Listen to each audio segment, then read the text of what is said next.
Fala, viajantes! Bem-vindos ao Estradas que Me Levam, o canal onde a viagem é uma jornada interior.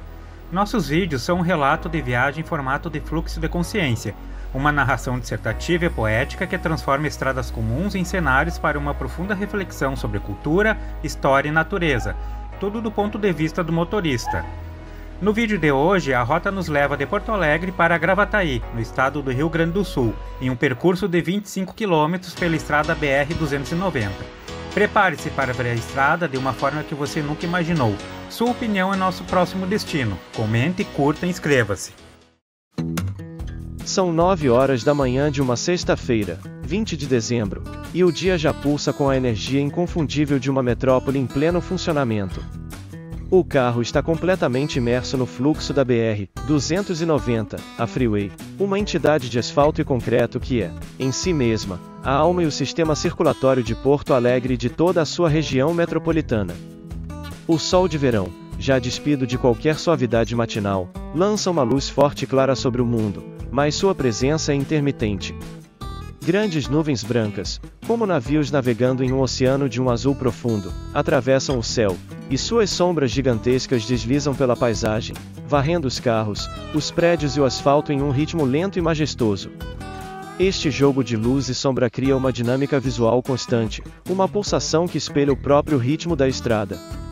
A viagem de hoje, partindo dos limites da capital em direção a Gravataí, é a etapa final de uma longa travessia, uma imersão definitiva no corredor urbano industrial que define a face mais moderna e complexa do Rio Grande do Sul.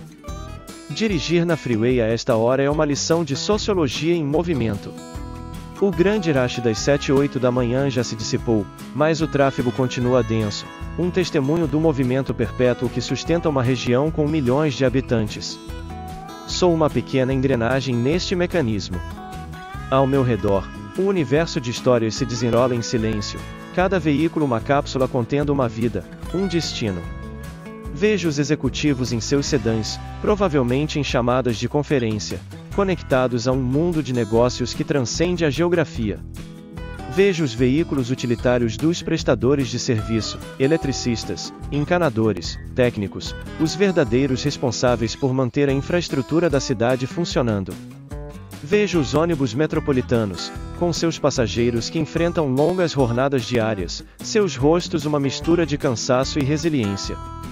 E, claro, os caminhões, que mesmo neste ambiente urbano, não perdem sua majestade, transportando desde os alimentos que abastecerão os supermercados até os materiais de construção para os novos arranha-céus que se erguem no horizonte.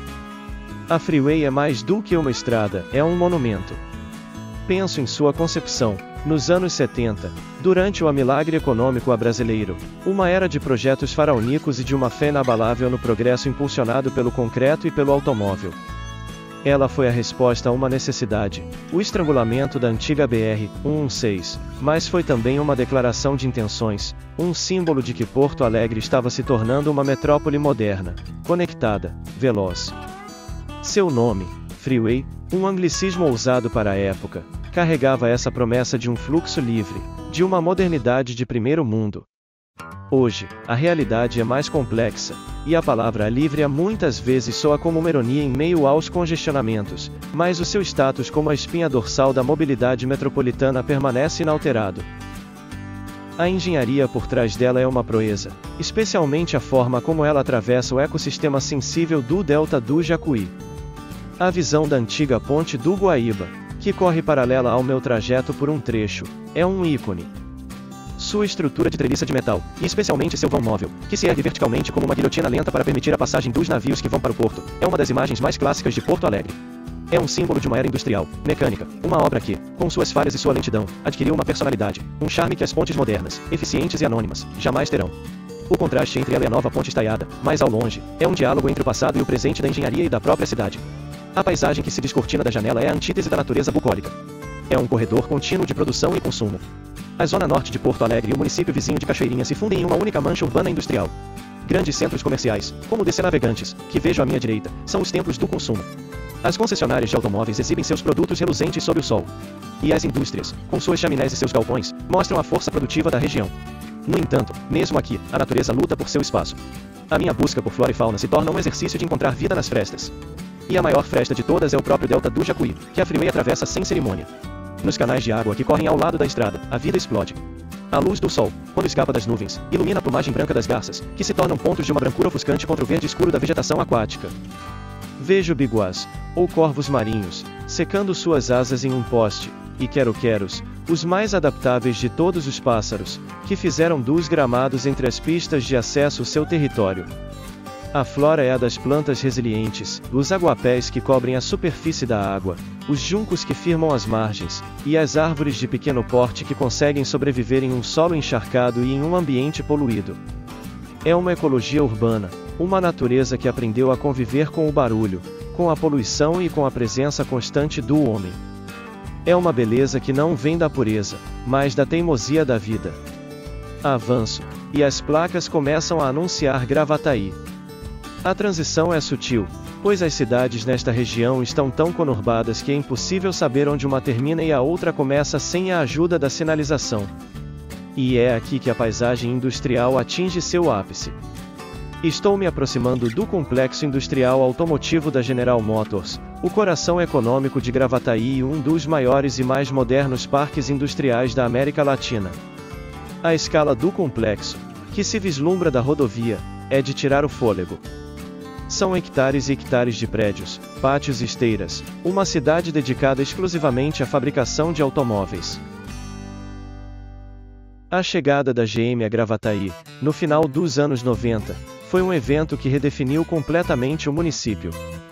O Projeto Blue Macau, como foi chamado, foi disputado por vários estados brasileiros, e sua conquista pelo Rio Grande do Sul foi celebrada como uma vitória que traria uma nova era de industrialização. E, de fato, trouxe. Penso no conceito inovador que a GM implementou aqui, o Dua Condomínio Industrial.